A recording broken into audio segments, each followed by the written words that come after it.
La Gazette du Togo, une vision sur l'actualité togolaise et sur le monde.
Heureux de vous retrouver, fidèles amis de l'autre journal. Heureux, peut-être nous pouvons le dire, parce que nous vous retrouvons en bonne santé, vous qui nous suiviez dans cette émission L'autre journal. Mais ici, au sein de l'équipe L'autre journal, c'est la tristesse. La tristesse, elle est grande. Peut-être le mot choisi pour l'exprimer n'est pas à la hauteur. Toujours est-il que nous avons perdu un être cher, un ami, un frère, un confrère. Oui, Joël Lega a fini sa course. Il est descendu du train, étant donné que nous sommes tous des voyageurs sur cette terre. Nous avons des confrères ici sur le plateau pour rendre un hommage à notre frère, à notre ami, à notre confrère qui nous a laissés il y a une semaine. Oui, des confrères sont là, éprouvés par cette tristesse, cette disparition de notre ami. J'ai avec moi sur ce plateau Rodrigue Arego. Il est le rédacteur en chef de la Gazette. Rodrigue, bonjour. Bonjour Isidore et bonjour à tous ceux qui nous suivent en ce moment. Merci d'avoir répondu à notre invitation. pour cette émission spéciale hommage à Joël Ega. Le second invité, il s'appelle Ferdinand Haïté, il est le directeur de publication du journal L'Alternative. Ferdinand, bonjour. Bonjour Isidore, bonjour aux confrères qui sont en studio. Voilà. Je rappelle que Ferdinand et Rodrigue ne sont pas les seuls à nous accompagner dans cette émission spéciale hommage à Joël Ega. Il y a encore d'autres confrères qui sont dans les coulisses. Il s'agit de Luc Abaki, que vous connaissez bien toute cette émission, de Nicolas Adigli ou de Jérôme Sessou. Tous, ils vont passer sur ce plateau pour rendre hommage à notre confrère. Voilà, le décor est planté. C'est quand la dernière fois que vous avez rencontré, vous avez vu, vous avez parlé à Joël Ega? Je crois que au lendemain de je dirais la première partie de la course-poursuite engagée à l'encontre de l'équipe de l'autre journal, nous nous sommes constitués pour aller rapidement au chevet de nos confrères, de nos frères, de nos amis, pour voir comment ils se portaient, pour leur remonter le moral et surtout en signe de confraternité, de fraternité, pour dire que nous sommes là, qu'il n'est pas question qu'on abandonne un seul. Parce que je crois que je l'ai écrit, nous ne sommes plus nombreux, on en parlait dans les coulisses tout à l'heure. La presse togolaise, en tout cas ce qui arrive là comme presse, inquiète. Et la crème est en train de partir. Ceux qui restent encore, à part vous autres à l'Alternative et à l'autre journal qui avaient des carapaces assez, je dirais, dures, qui résistaient. Nous autres chômons. Et il y a d'autres encore qui continuent de se demander si un jour ils peuvent encore se sentir dans la peau de journaliste. Alors, j'ai vu un Joël ce jour-là, j'ai constaté qu'il a pris un coup. On ne va pas se tromper, moralement oui, mais on a échangé les conditions d'incarcération, comment ça s'est passé et tout. Et il a dit Dieu est grand, parce que après tout, si au nom de Dieu, les dieux qui ont décidé à un moment donné de confisquer votre liberté vous autorisent au nom de Dieu aussi à rejoindre la famille, je crois qu'il faut, au nom de Dieu, dans cette litanie de Dieu là, rendre grâce ce qui a été fait. La dernière fois, je n'étais pas sur place, j'étais en déplacement au Ghana. Et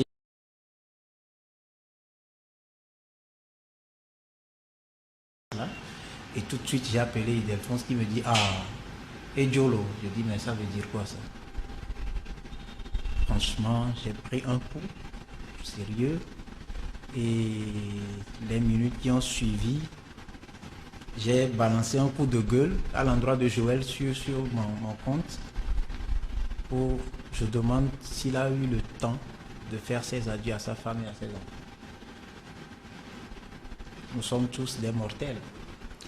Mais partir comme ça, je ne sais pas si Joël même aurait accepté ce sort. À ce jour, je continue de me poser des questions. Donc je crois que c'est la dernière fois pour dire qu'on a échangé. Quand il a repris ses parutions, il m'a envoyé le dernier numéro, comme il en a l'habitude. Et on s'est salué. Je lui avais promis qu'on allait se voir parce que j'étais un peu dans les train-train là. Malheureusement, on ne se reverra plus jamais. Malheureusement, on ne se reverra plus jamais. Vraiment, je rappelle à ceux qui nous suivent que nous sommes en direct sur la page Facebook de Ferdinand Haïté et sur le compte YouTube de l'autre journal. Oui, Ferdinand, il y a beaucoup de questions qui me traversent l'esprit parce que on sait les relations qui vous lient avec Joël Ega. On sait comment vous avez vécu ces derniers temps, ces derniers jours. Mais d'abord, laisse-moi te demander la nouvelle. Comment est-ce que tu as reçu cette nouvelle-là, ce dimanche 6 mars 2022? Vous imaginez quand même que c'est Un grand choc. Un grand choc. Le choc était assez énorme et la douleur très grande parce que, en fait, Luc est ici au studio. C'est Luc même qui m'a réveillé parce que il m'a appelé mais sans m'annoncer la nouvelle. Je dormais et puis j'ai vu le téléphone a sonné et puis il m'appelle. Il me dit mais est-ce que j'ai eu les nouvelles de Joël? Pas dit qu'il se passait quelque chose. Et comme j'étais réveillé, je lui dis ah oui, que le matin on s'est parlé. On s'est parlé, après il m'a dit qu'il partait à la messe quoi. Et Luc me dit bon je l'ai appelé mais son téléphone ne passe pas. Bon, jusque là il ne savait pas qu'il s'est passé quelque chose. Hein. Et puis Luc raccroche. Et puis, une minute après, Luc me rappelle. Il dit non, qu'il s'est passé quelque chose avec Joël et qu'il semble qu'il est décédé. Je dis, mais il est décédé comment? Il a fait un accident ou quoi? Il dit non, qu'il ne sait pas. Alors, Luc raccroche et je regarde mon téléphone maintenant. Je vois une 80aine d'appels sur WhatsApp. Je vois des appels en absence, partout, de partout. Et j'ouvre maintenant WhatsApp et puis je vois son image qui défile et puis on dit qu'il est décédé. Je dis mais non, ça c'est pas possible ça parce que c'était vraiment terrible. Et donc j'essaie.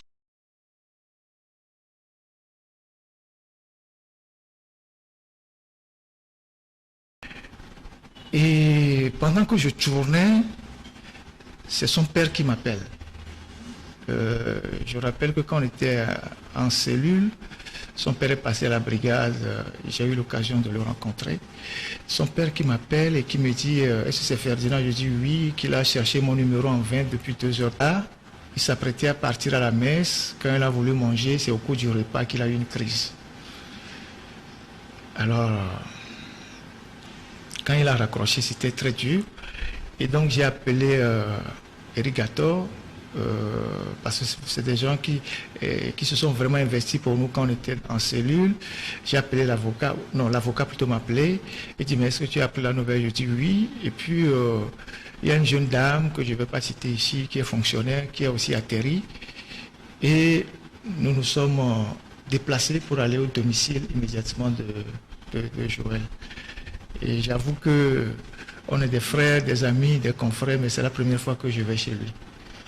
Et donc on arrive, donc il y avait des gens, on a vu son épouse. En fait, traditionnellement, nous sommes venus pour nous informer. C'est vrai que lorsqu'on parle de décès, ce n'est pas souvent un mensonge, mais il faut toujours aller à la source pour s'informer, qu'est-ce qui s'est passé, dans quelles conditions, voilà. Et donc, on a écouté la femme, on a écouté son père, et l'atmosphère était très lourde. L'ambiance était vraiment c'était difficile à supporter. Encore plus difficile pour moi parce que ce matin-là, ce dimanche matin, il m'appelait. La dernière fois qu'on s'est vu physiquement, je n'ai plus la date en tête, j'ai un petit tour de mémoire, c'était un vendredi, je crois bien, un vendredi, je ne sais pas, lorsque l'ambassadeur des États-Unis nous a invités à son domicile parce que l'ambassadeur est sur le départ et on a invité certains journalistes pour un déjeuner d'adieu. Donc nous étions parmi ceux qui étaient invités au domicile de l'ambassadeur, y compris toi-même d'ailleurs. Et on a fait nos blagues et tout et tout. Je me rappelle même que au cours de ce déjeuner-là, l'opportunité a été donnée aux journalistes invités de poser des questions. Moi, je n'ai pas posé de questions. Je ne me suis même pas exprimé. Lui, je pense que lui et Pierrot ont fait la blague à la fin pour dire mais Ferdinand n'a pas parlé, il faut lui donner le mot de fin. Et j'ai refusé. C'est Eric Gator qui a remercié l'ambassadeur et on s'est retrouvés dehors et puis on s'est dit on se retrouve après pour échanger sur un certain nombre de choses qu'on était en train de préparer ensemble. Du coup, ce dimanche matin-là, il m'appelait et d'abord pour me dire bonjour et puis après pour poser un problème lié à une formation qu'il a commencé par faire et qui devait le conduire à Dakar la semaine prochaine, c'est-à-dire le 21 de ce mois, Joël devait partir à Dakar. Et cette formation est portée par le CACIT. C'était un renforcement de capacité en journalisme d'investigation. Donc, c'est un appel à candidature que le CACIT a lancé. Il a souscrit, il a été retenu avec une dame. Et donc, ils ont commencé la formation en ligne à Lomé et devaient aller faire le présentiel là-bas pour 2 semaines. Donc, il m'a appelé pour poser le problème de son passeport. Vous savez que nos documents de voyage jusqu'à maintenant sont toujours dans les mains de la justice et que nous sommes toujours sous contrôle judiciaire, on ne peut pas sortir. Et donc, il a posé le problème et je lui ai dit, il faut aller très vite parce qu'au Togo, il y a souvent la lenteur administrative. Il ne faut pas qu'à la dernière minute, on adresse une requête et qu'on nous dise que oui, le courrier n'est pas parvenu à temps au procureur, il n'a pas vu et donc il ne peut pas libérer le passeport. Donc, le lundi matin déjà, il faut qu'il rassemble tous les documents liés à la formation, l'invitation et tout, et qu'il débarque chez notre avocat Maître Badé, afin que celui-ci puisse adresser au procureur une requête motivée, parce qu'il faut motiver pour qu'on puisse lâcher le passeport. Et, il a déjà parlé avec l'avocat le vendredi, donc lundi à la première heure, il se présente là pour la démarche à suivre. Après, on a échangé sur tout et rien et il voulait venir à l'émission le lundi. Le lundi, le 7 mars, il a dit qu'il reprend parce qu'entre-temps, vous vous rappelez que les gens demandaient de ces nouvelles et je leur ai dit, il prend le temps de se reposer, de se refaire parce qu'il avait beaucoup de dossiers. Il ne fait pas que le journalisme, il est dans d'autres activités. Il avait des choses à liquider, des sorties à l'intérieur, tout ça et reprendre l'autre journal. Effectivement, c'est ce qu'il faisait. Et donc, il m'a dit qu'il va reprendre. Là, je lui ai dit non, que le 7 s'était déjà pris parce que tu as calé un rendez-vous avec M. Nathanaël Olympio. Il a dit, ah, donc la semaine qui suit. Et moi, je lui ai dit la semaine qui suit, soit il sera peut-être avec Luc ou avec Rodrigue parce que moi, j'ai des impératifs de santé, il y a quelque chose que je dois faire. Ce qui veut dire que normalement, jeudi, lundi, Joël devait être sur le plateau ici. Alors, et donc, il me dit, on était autour de 10h15 par là, il me dit il va raccrocher parce qu'il part à l'église. Il va à l'église et donc on se rappelle dans la soirée, quoi. Et donc, c'est le dernier entretien qu'on a eu. Et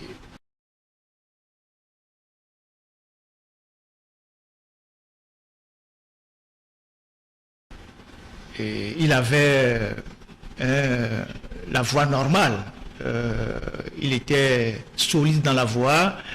Il parlait, il rigolait. Il y avait ses enfants qui étaient derrière, qui faisaient un peu de bruit. Il disait à sa femme, il faut apprendre quelques heures.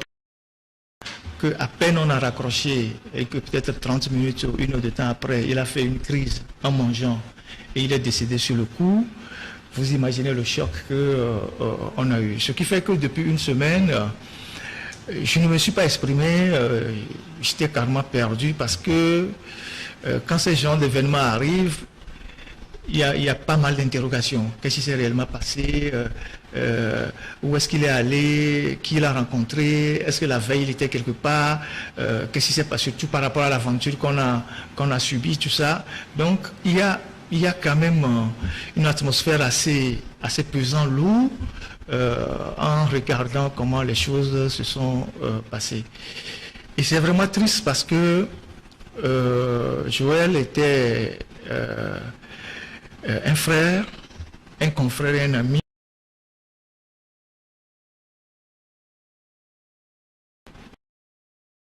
Et qui en était d'ailleurs infidèle. Tout le temps, il manifestait son désir d'être là. Et il n'hésitait pas à dire il faut qu'on tire la presse vers le haut, il faut qu'on tire la presse vers le haut, il faut que nous qui sommes encore là et qui sommes plus ou moins lucides vers le haut. Et constater que tout le temps qu'on fait le débat ici, il ne parle que de valeurs, il ne parle que de valeurs, il ne parle que de valeurs. Et c'est vraiment dommage et très triste, très douloureux que ce coup de tonnerre ait résonné dans un ciel assez serein. Et franchement, la douleur n'est pas...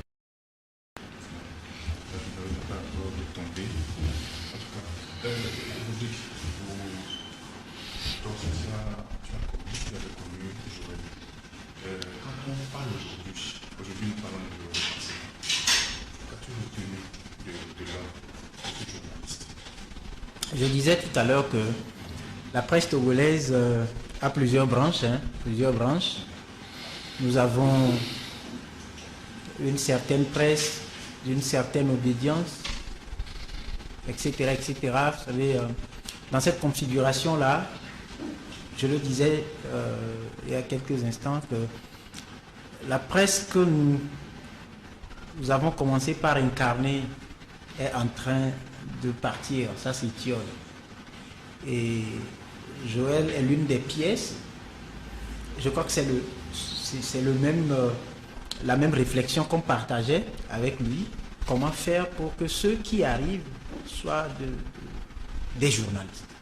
Parce que sans langue de bois, ce que je vois là, qui déçoit par moments, ça fait froid dans le dos et on se demande comment on peut faire pour maintenir la flamme et huiler la machine, faire de sorte à ce qu'il y ait des pièces de rechange assez qualitatives. Et ce sont des réflexions. C'est pour ça que dans le texte que j'avais publié la dernière fois, je l'ai dit, il a émietté l'effectif. Son départ, il n'y a pas pensé. J'ai posé un tas de questions et j'ai bien dit que ce sont des questions qui ne trouveront peut-être jamais de réponse. Joël, je l'ai connu à l'époque quand j'ai pris des responsabilités au niveau de la radio KMTB, après de la télévision Espoir 47, où j'animais une émission débat interactive appelée Grand Jury à l'époque.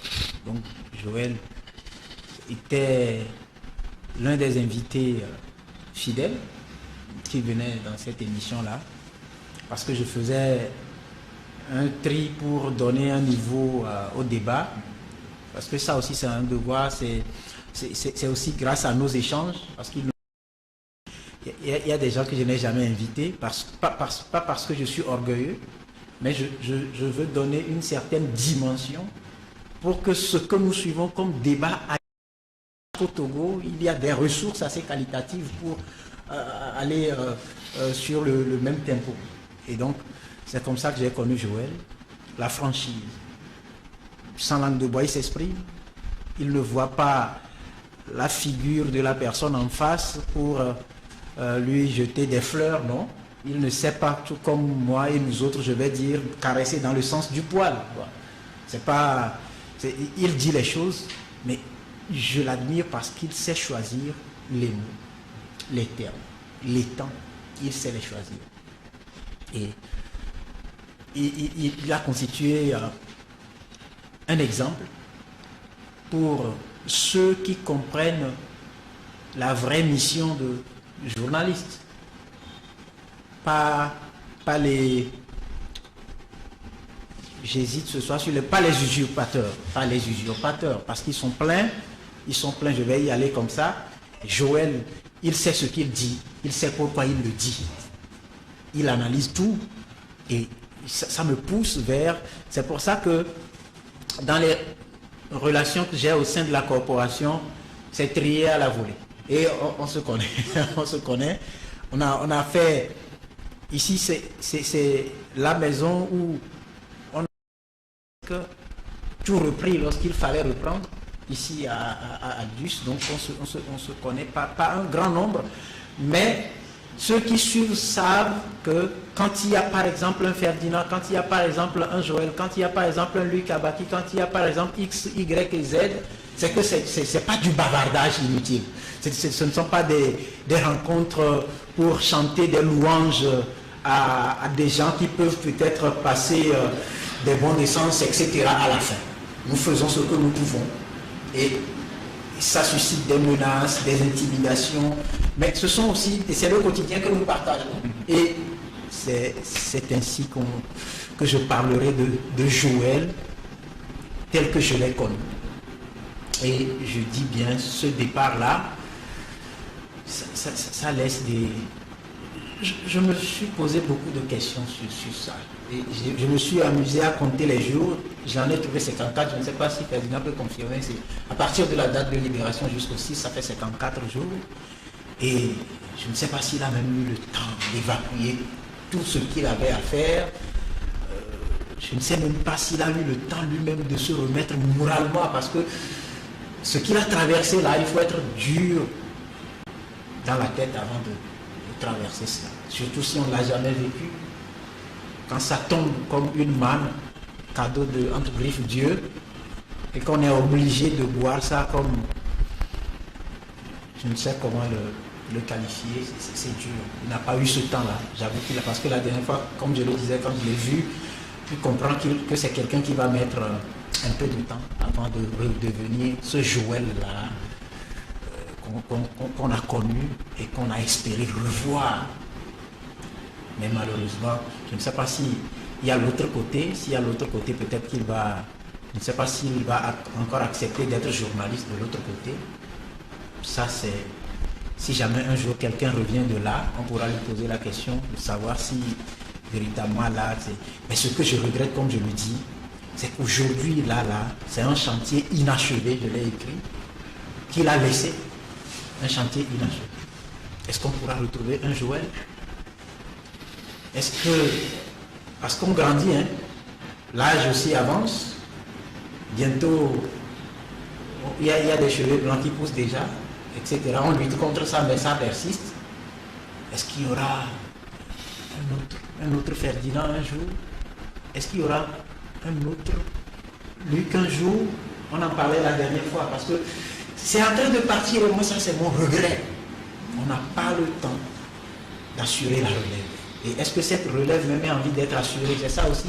Parce qu'aujourd'hui, les enfants veulent aller assez vite qu'ils n'ont même pas...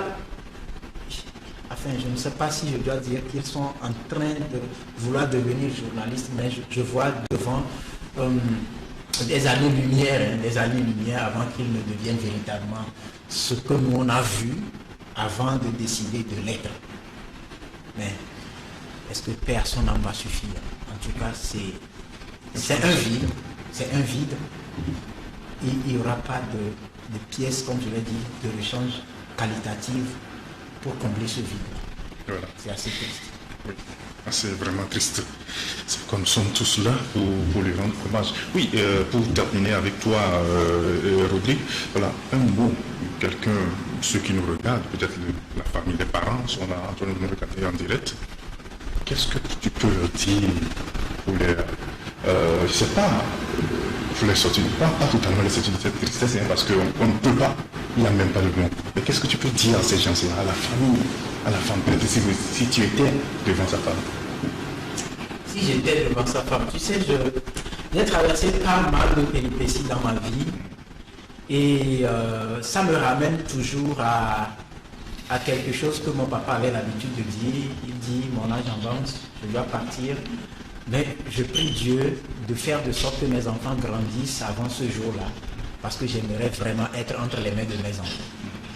Et tu vas voir que c'est quelque chose que j'ai tout le temps mûri, et il m'a aussi dit, il m'a renvoyé vers une phrase de l'une des chansons pourquoi son nom pas c'est Midi Lacoste, non? Midi Lacoste, le jour où tu nais, tu dois tout de suite savoir qu'un jour tu vas partir, et donc commencer par vivre pour que au dernier jour, la famille, les amis, les gens soient nombreux pour t'accompagner vers ta dernière demeure. Et c'est ce que nous essayons de faire. Et là encore, ma tristesse est grande parce que je n'ai pas vu parmi les enfants de Joël que j'ai l'habitude de voir quand je vais chez lui, celui-là qui pourra un jour dire voilà ce qui est arrivé à papa. Ils diront, on nous a dit, on a vu la photo de papa, on a appris que c'est ça, ma tristesse est assez grande. Je me demande, est-ce que ça va être ça? Donc tout ce que je peux dire à la famille, c'est babader quoi. Babader, je ne sais pas, parce que je suis en train de voir ce qu'ils ressentent. Moi, ça m'est arrivé une fois, je devais aller en émission sur une des radios d'une des télés de la place. Et c'était en 2018 avec les manifestations, tout et tout. Et donc comme je n'avais pas été invité tôt, j'ai juste appelé la maison pour dire à ma femme, mais essaye de me préparer quelque chose à porter pour l'émission parce que je n'aurai pas le temps quand je vais revenir des manifestations, tout, je dois y aller et tout. 16 heures, je commence à appeler ma femme, ça ne passait pas. Donc je me suis dit, allez, peut-être que c'est déjà arrivé. Je traînais, mais à un moment donné, quelque chose me disait qu'il y a quelque chose qui n'allait pas. Ça ne marchait pas. Je dis, bon, j'ai gardé mon calme, je rentre à la maison, les enfants me disent, maman n'est pas rentrée là.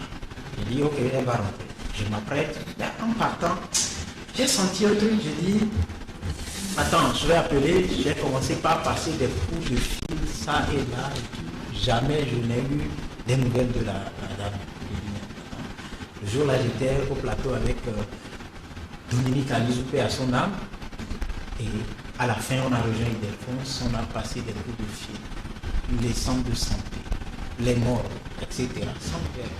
Jusqu'à 1h du matin, on a sonné à la porte, je suis allé ouvrir, j'ai vu ma femme dans un état, on ne peut plus. Et grâce à des médecins, surtout le professeur David Dessay, sa prise en charge a été assurée. Et j'ai gardé un conseil parce qu'elle me disait, il faut abandonner, on vous poursuit, vous n'avez pas de boulot, etc. Mais le jour-là, elle m'a dit, cette situation-là, je l'ai vécue avec d'autres personnes qui n'avaient aucune voix pour porter leur réel sentiment, leur tristesse, parce qu'elle a été sérieusement molestée, bastonnée. Et elle s'en est sortie avec une hypertension que nous continuons. C'est que c'est pour la vie. À ce jour. Et donc elle m'a dit, quoi qu'il arrive, qu'il pleuve ou qu'il neige, si tu le veux, tu finiras et peut-être ton remplaçant sera parmi tes enfants. Donc c'est tout ce que je dirais au papa de Joël, à la famille, de ne pas dire que Joël a embrassé une carrière qui l'a conduit, parce que la mort est partout, hein. Oui, la mort est partout, mais de faire de sorte à ce que la relève soit assurée. Parce que je suis sûr que parmi ces enfants-là, si on fait bien un encadrement, on aura un autre Joël, mais dans un autre Togo où ce ne sera pas question de ce genre de mort. Merci beaucoup, Rodrigue Aïlo. Je rappelle que vous êtes le rédacteur en chef de Gazette du Togo, c'est ça? Merci d'être passé dans cette émission spéciale Hommage à Joël Ega. Merci et courage à nous tous. Courage à nous tous. Merci beaucoup. Voilà, mesdames et messieurs, nous allons recevoir un autre confrère sur ce plateau, Luc Abaki, qui va aussi animer cette émission avec nous. Merci beaucoup Luc d'être là. Bonjour Isidore, bonjour Afedina Haïté. Bonjour Luc. Je dirais que c'est un plaisir d'être là, mais vous savez dans quel état on est. Donc la peine elle est réelle en tout cas. Oui, la peine elle est réelle, elle est lourde hein, parmi nous. Si Ferdinand, on sait, comme je l'ai dit tout à l'heure, avec Joël, c'est de la relation, elle est quand même quelque chose. Hein. Joël, avait-il été malade? Bien, après la prison, je parle d'après la prison. Oui, je ne saurais le dire avec exactitude, pour la simple raison que la dernière fois qu'on s'est parlé, comme je l'ai dit au téléphone, Autant l'ambassade, au domicile de l'ambassadeur, au téléphone, c'était un homme plein de vie qui avait une voix joyeuse et tout. Il y a beaucoup de questions que les gens m'ont envoyées, les gens se sont posés des questions, il s'est passé quoi en prison, est-ce qu'on a été empoisonné, les gens s'inquiètent. Ce que je sais et que je peux dire ici, à notre sortie de prison, on a fait un check-up. On a fait un bilan, en tout cas ce qu'on peut faire au Togo. On l'a fait et vous savez que le secret médical, c'est entre le médecin et son patient. Et ça veut dire que le bilan que Joël a fait, le bilan que j'ai fait, le médecin n'est pas obligé de communiquer entre les deux personnes. Et donc,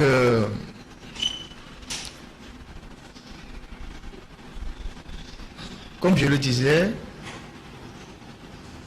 on a fait un peu de tout, les prises de sang, toutes les analyses liées au sang, les poumons, parce que quand vous êtes en prison, on ne sait pas si vous avez chopé une maladie pulmonaire, le foie, et tout ça nous avons fait. Mais bon, il y a d'autres analyses plus poussées qu'on n'a pas pu faire ici et qu'on n'a pas l'occasion d'aller faire parce que nos passeports sont bloqués. Alors, lorsque le décès de Joël est arrivé, j'avoue que au-delà de la douleur, c'est les questions, c'est les interrogations. Et j'ai poussé un peu la curiosité en demandant au médecin si dans son bilan il y avait un souci particulier. Le médecin, sans trop aller dans les détails, m'a dit non, il n'y avait pas grand-chose à part son asthme, parce que Joël est asthmatique, qu'il n'y avait pas grand-chose. Bon, c'est comme chez toi aussi, il veut dire chez moi, c'est-à-dire que, en tout cas, que tout ce qu'on a pu faire au Togo ici, il n'y avait pas grand-chose. C'est ce que le médecin m'a dit. Donc je m'en tiens à la parole du médecin. Donc je voudrais rassurer les gens qui s'inquiètent pour nous de façon légitime, qui s'inquiètent par rapport à ce qui s'est passé avec Joël. Est-ce qu'on a fait des analyses ici? Oui, nous avons passé des... Dès qu'on est sorti, en même temps, je crois que c'est le mercredi, on est allé faire des tests. On a fait des tests et voilà quoi. Donc, c'est quand même dommage. On continue de se poser les questions. Qu'est-ce qui s'est passé? Qu'est-ce qui s'est passé? Voilà. Merci beaucoup. Je rappelle que Tardina a été et Joël, les gars ont été libérés un vendredi 31 décembre 2021. Et ils ont attendu que le week-end passe, samedi, dimanche, lundi était férié, donc mardi, déjà mercredi, ils sont allés voir leur médecin pour faire le bilan général. Voilà. Luc, voilà, nous rendons hommage à Joël Lega, notre confrère qui nous a laissé les armes à la main. Vous avez connu Joël. Qui est Joël pour vous? Merci beaucoup. Vous savez, c'est toujours difficile et particulièrement douloureux de porter des témoignages sur un personnage qui fait partie intégrante de votre vie quasiment. Je crois que Rodrigue a eu à dire beaucoup de choses concernant le volet rigueur et l'appétence pour la qualité de Joël Lega.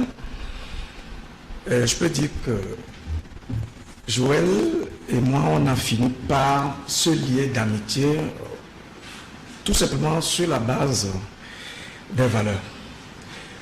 J'ai vu en lui un monsieur qui avait un appétit vorace, une faim totale pour la connaissance, pour la culture de la qualité, pour la culture de l'excellence. Il avait quasiment une obsession pour le résultat. Et ça, c'est ce genre de personnes que nous recherchons justement pour notre société d'aujourd'hui, parce que nous constatons que nous sommes en train de marcher quasiment à reculons en ce qui concerne ces chances de qualité dont tous les pays ont besoin, toutes les sociétés ont besoin pour se construire. Et je retiens de lui une expression qui m'a souvent marqué. Il disait souvent que dans notre pays, il y a un nivellement par le bas. Et ça, j'ai trouvé tellement inspiré cette façon de dire, parce que nous avions des raisons légitimes de nous inquiéter de ce que les valeurs qui permettent à une société d'évoluer sont quasiment mises en berne dans le quotidien de nos citoyens. Et il a bien compris la vocation du journaliste qui est, c'est vrai, d'informer, mais surtout aussi d'éveiller les consciences et d'œuvrer pour tirer, voyez-vous, la société vers le haut. Donc de ce point de vue, moi je l'ai adopté d'emblée. Il avait un naturel saisissant, spontané. Et il n'était pas un monsieur qui traînait dans les petites choses. C'est-à-dire qu'en fait, lorsqu'il a quelque chose sur le cœur, il le dit de façon nette. Un sens d'humour assez saisissant, un homme très social. Et donc tout cela, moi, m'attire et m'accroche en général. Voilà pourquoi, dans ce contexte de son vide, c'est un drame. C'est un drame pour notre nation d'abord, mais aussi pour notre société, parce que l'attachement particulier qu'il avait pour la qualité, cet appétit remarqué et remarquable qu'il avait pour la plume bien faite, il avait quasiment fait un art. Et je crois qu'il laisse quand même un héritage remarquable à travers ses écrits, à travers ses interventions publiques. Voilà, parce que, vous savez, la vie, en fait, se caractérise par un parce que nous laissons. C'est vrai aujourd'hui parce que son départ est précoce, brutal. Mais j'avoue, je crois qu'il a des raisons d'être heureux là où il est, parce que en un temps aussi bref, il a réussi à marquer les esprits et il a laissé des œuvres. C'est tout ce que nous recherchons pour notre société. La preuve en est que je crois la dernière fois j'étais venu en émission aussi que j'ai animé avec mon frère Ferdinand.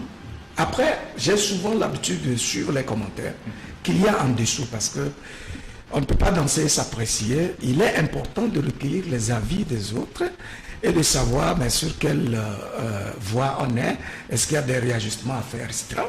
Et j'ai constaté que beaucoup de téléspectateurs, en tout cas d'internautes, réclamaient Joël Legar.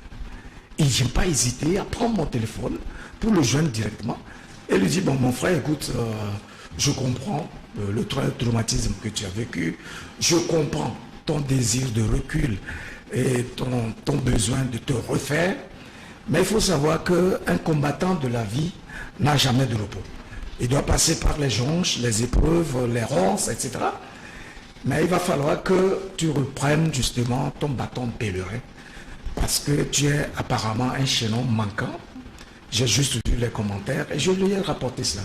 Et il m'a dit que je fais partie des dizaines de personnes qui l'ont déjà contacté à cet effet. Et que bon, il était en train de s'organiser justement pour reprendre, etc., etc. Je dis, bon, ça ne doit pas traîner, ça ne doit pas tarder, parce que je connais ta vitalité, je connais ton engagement, ton désir de servir, ta disponibilité à défendre les bonnes causes. Et en cela, donc, tu ne peux pas traîner, il va falloir que tu... Donc, nous avons rigolé, on a surfé sur d'autres sujets d'actualité, etc. Et puis donc, à sa dernière parution, il m'a envoyé justement le journal, que je n'avais d'ailleurs pas eu le temps de décortiquer, parce que bon, voilà, j'avais d'autres engagements et tout. Mais très souvent, j'allais le lire avant que le parution n'arrive. Lorsque le dimanche, dans l'après-midi, j'ai reçu le coup de fil d'un aîné qui nous disait que, bon, est-ce que quelque chose est arrivé à Joël? Je dis non, pas du tout à ce que je sache. Il a fait sa parution dernière, et puis bon, voilà. Et je dis, bon, je vais tâter voir. Il dit, bon, il a vu une photo bizarre où on a écrit RIP. Il ne comprenait pas. Je dis, bon, donnez-moi quelques minutes et je vais ça. J'ai immédiatement appelé son téléphone qui était hors ligne.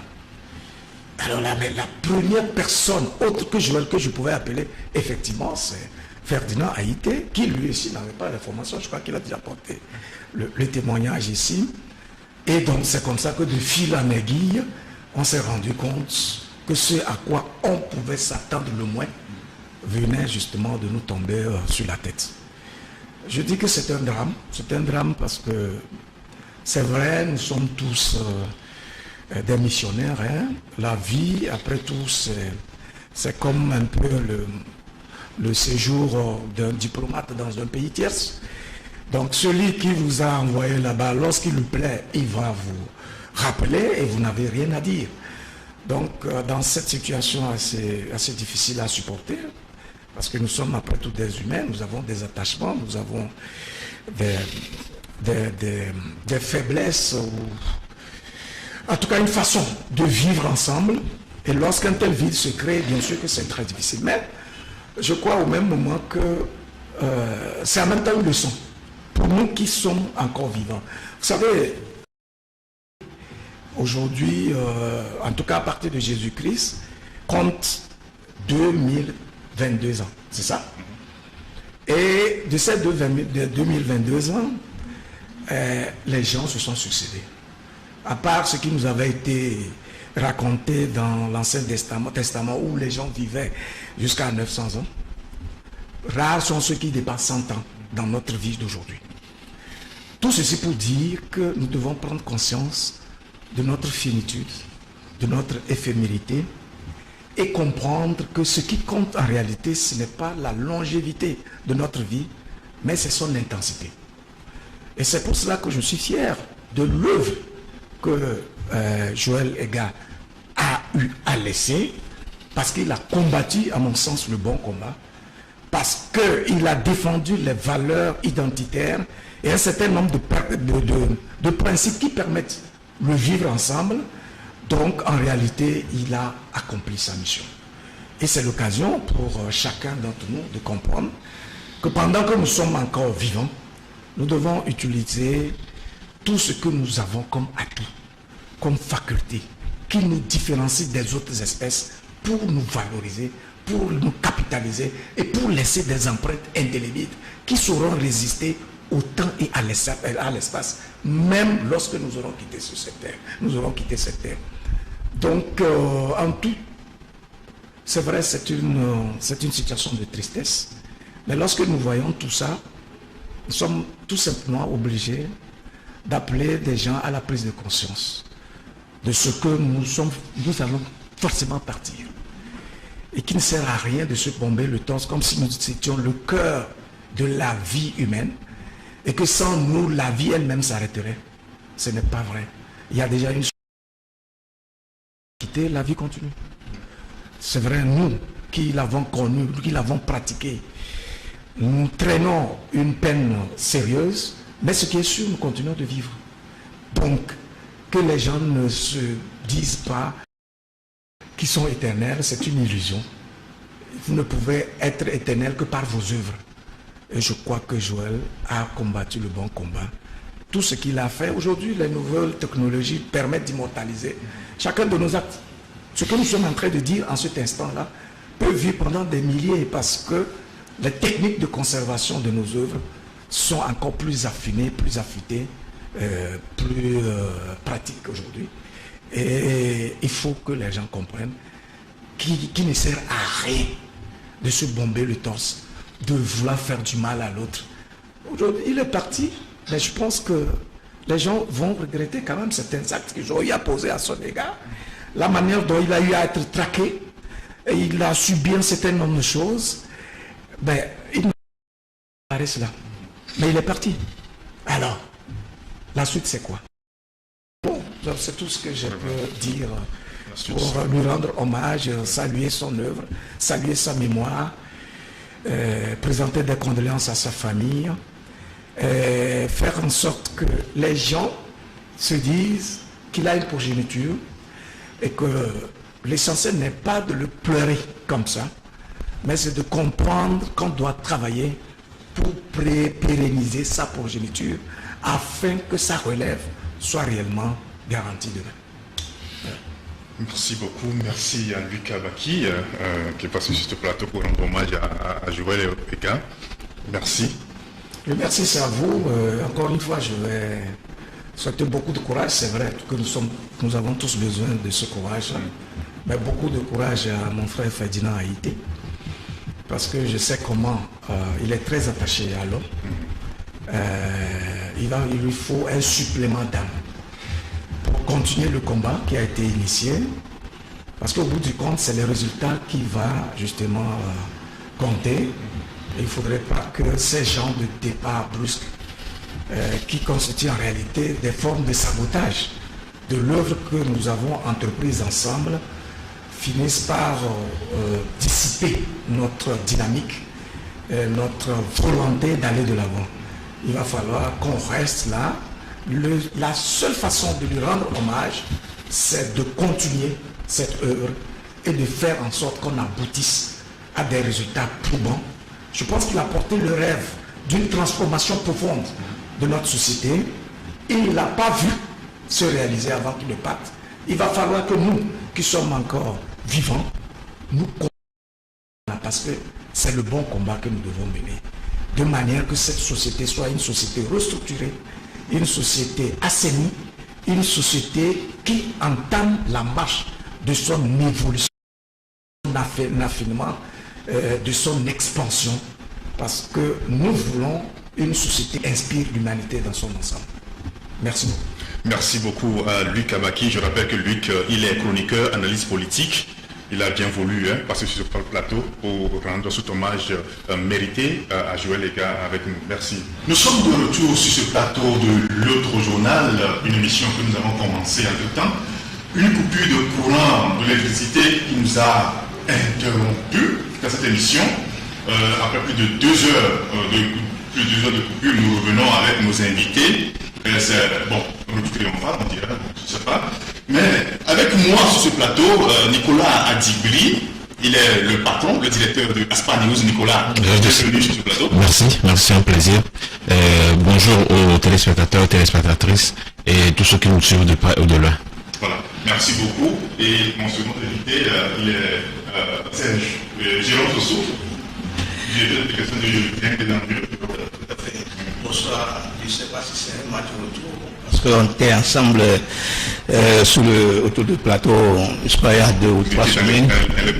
Tout à fait. Non, mais dans l'autre numéro 100, on était ensemble, c'était avec Nicolas Dibli, justement, donc on revient, je ne sais pas si c'est un match de retour. Mais ça fait quand même un plaisir, un véritable plaisir de se retrouver à tout moment dans cette émission, une émission qui décrypte les actualités de l'heure. C'est vraiment un plaisir. Bonsoir donc à tous ceux qui nous suivent actuellement. Voilà.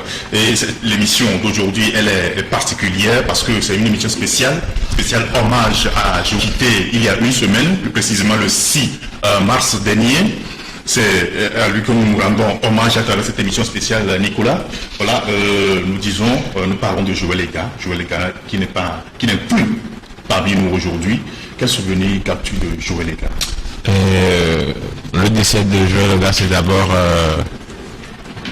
triste et révoltant.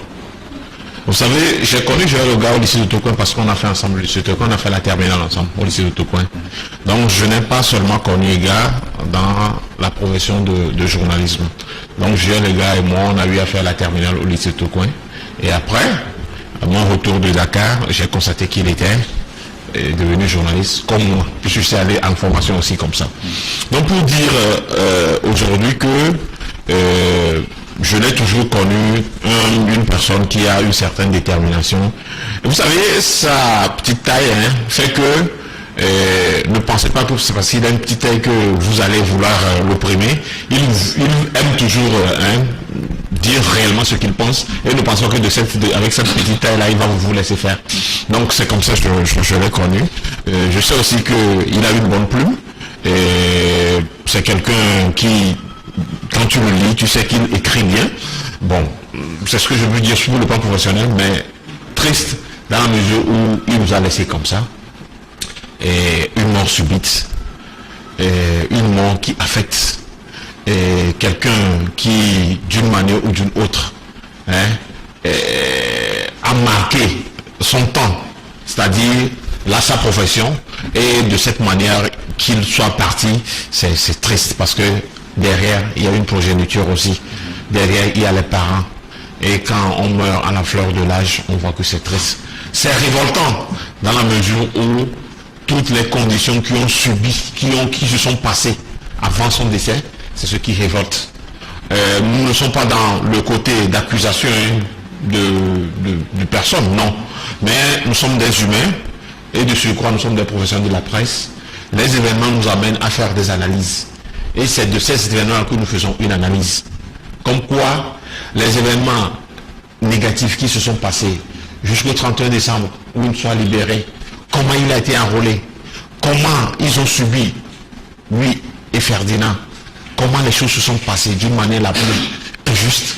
Vous conviendrez avec moi que de cette libération, c'est qu'en 4 jours après qu'il décède, c'est révoltant. Voilà pourquoi je dis, son décès est triste, triste dans la mesure où nous avons perdu un professionnel de la presse, une bonne plume, un journaliste engagé, brusquement, ce qui est triste et révoltant, suivant les événements qui se sont passés avant son décès. Merci beaucoup Nicolas et Joël. Jérôme, voilà, Jérôme Sossou, toi aussi tu as connu Joël. Quand on évoque aujourd'hui le nom de Joël Lega, qu'est-ce que ça t'inspire? Bon, d'abord, j'allais dire que Joël et moi, on a un point commun, on a des dominateurs communs, c'est-à-dire que nous, on dit les choses telles qu'elles sont, on n'a pas foi aux yeux, on a un franc-parler, quelle que soit la personne qui se retrouve devant nous, quelle que soit la situation, nous allons toujours dire ce que nous pensons de la situation, de la personne, et on est tranquille, parce qu'on se dit, on n'a rien contre personne, on n'a appris rien de personne, et donc, telles que les choses sont, pourquoi ne pas le dire?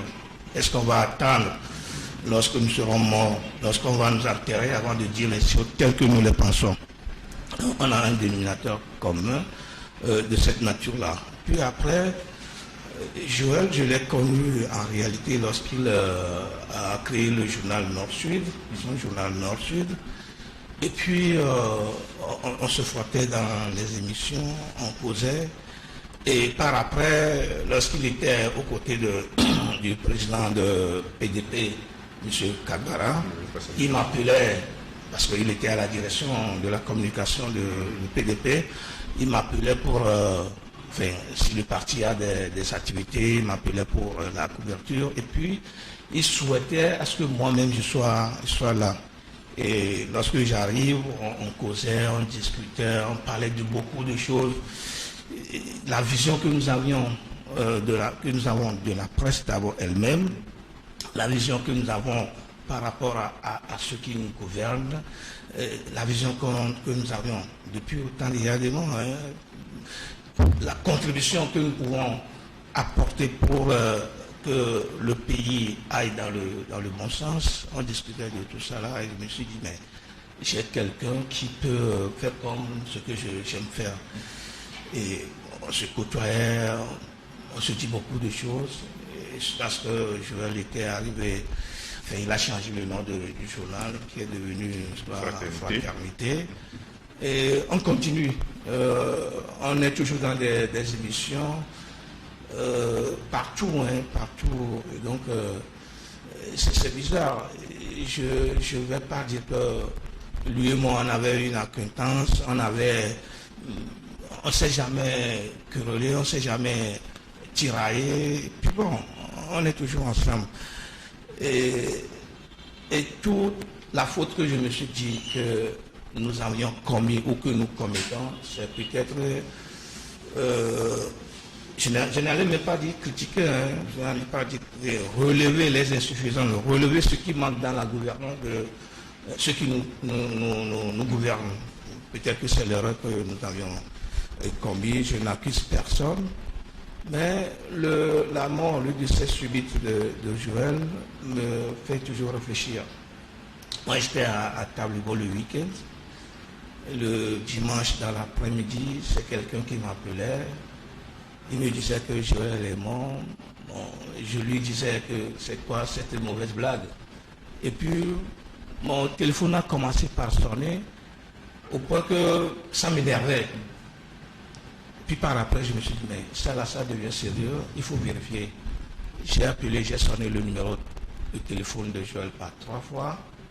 Ça sonnait inaccessible. Je me suis dit, mais ça là, ça devient sérieux, ce que les gens sont en train. J'ai parcouru les réseaux sociaux, les formations arrivaient en boucle. Je me suis dit, mais il ne faut pas se taire.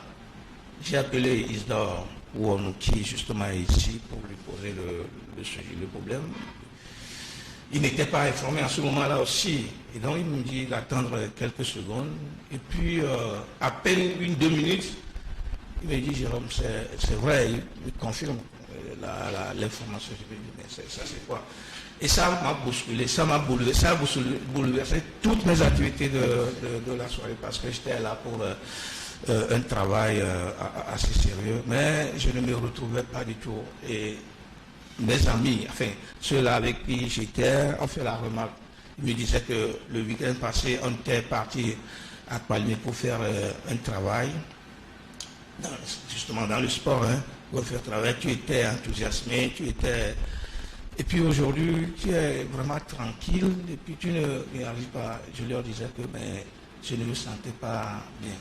En ce moment-là, il y avait des gens qui suivaient régulièrement l'émission L'autre regard, qui m'ont vu, qui m'ont approché, discutaient avec moi, ils parlaient. Enfin, moi, je ne savais pas que des gens suivent beaucoup, enfin, que des gens maîtrisent tellement bien tout ce que nous disons, même les phrases, certains mots, certaines expressions, les ont gardées. Il me parlait de Ferdinand, il me parlait justement de Joël, et on peut parler de toi. Et puis ils m'ont rappelé l'histoire, la mauvaise histoire de la fin de l'année passée. Et c'est dans ces discussions qu'on était là lorsque l'information est venue. Et ça nous a bousculé. C'est vraiment triste, c'est vraiment triste. Et moi, ce que je déplore actuellement, c'est que vous allez voir sur tous les réseaux sociaux, vous allez entendre dans tous les groupes, même dans les quartiers, n'importe où, tout le monde félicite Joël. Et je me suis souvent posé la question de savoir, est-ce qu'à un moment donné de la vie de Joël, il n'avait pas eu des besoins? Est-ce qu'il n'était pas dans une situation inconfortable, une situation très, très difficile, et que des gens pouvaient quand même l'aider? Est-ce que ces gens-là qui disaient aujourd'hui que Joël est ci, Joël est ça, est-ce qu'en ce moment-là, ils avaient vraiment pensé, ils ont reconnu que Joël était un homme incontournable, un homme modèle, un combattant? Et donc, moi, ça m'agace toujours quand je lis des choses sur les réseaux sociaux. Même, j'ai senti à un moment donné, ceux qui n'aimaient pas Joël, ce sont ceux qui l'apprécient beaucoup en ce moment. Moi, ça m'agace. Ça me donne à réfléchir véritablement. Et je vois le degré d'hypocrisie des gens à ce temps-ci. Et toute la leçon que je me suis donnée, c'est que l'homme n'est rien. Nous ne sommes rien. Qui peut imaginer que Joël prenait sa dernière cuillère de riz? On avait dit, selon les informations, qu'il avait pris la première. C'est lorsqu'il allait prendre la deuxième cuillère que le malaise est arrivé et puis il est mort. Ce qui bombait les poitrines, la poitrine. Ce qui, je sais pas comment l'exprimer, ça m'énerve. Est-ce que véritablement aujourd'hui l'homme représente encore quelque chose? Pourtant, comment des gens meurent?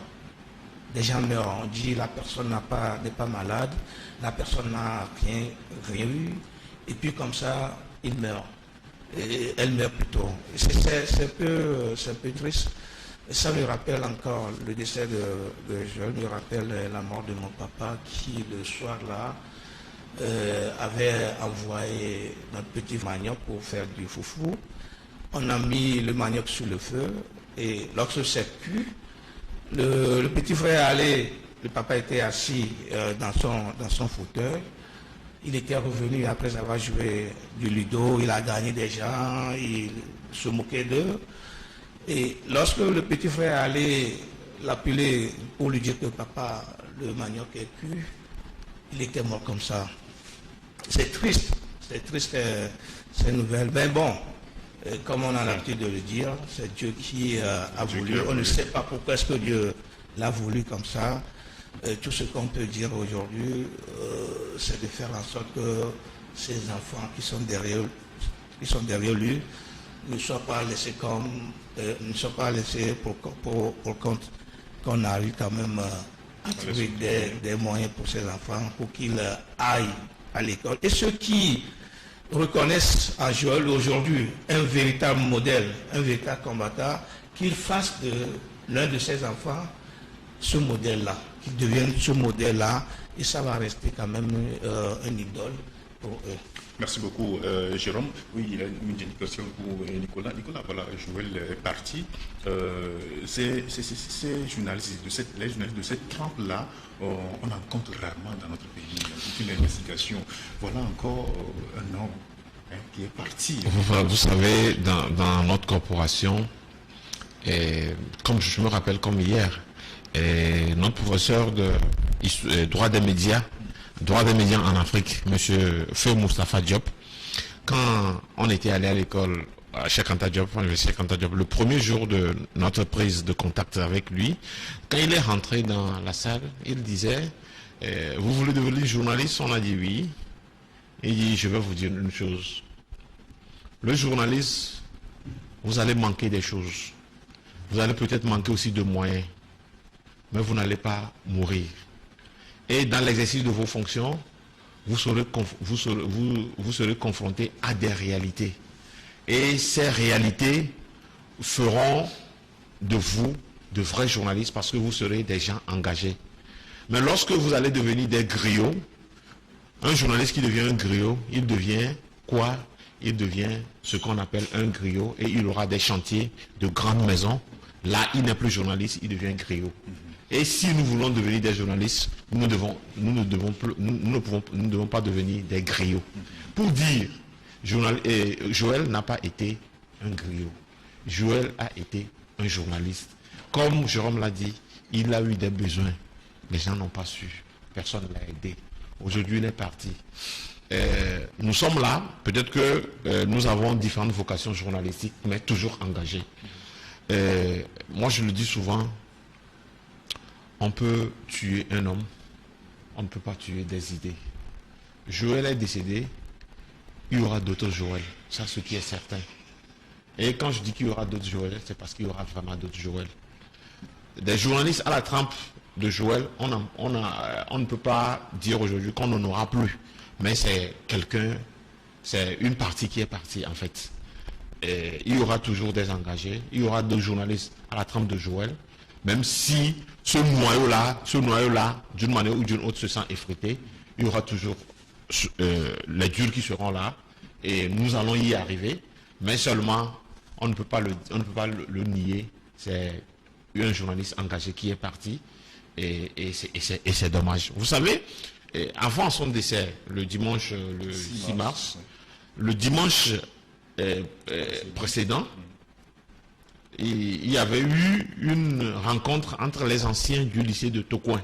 Nous avons une plateforme où on appelait ça Akume Party. Joël y était, moi je n'y étais pas en fait. Mais j'ai vu les vidéos, j'ai vu les images. Il était là avec les autres.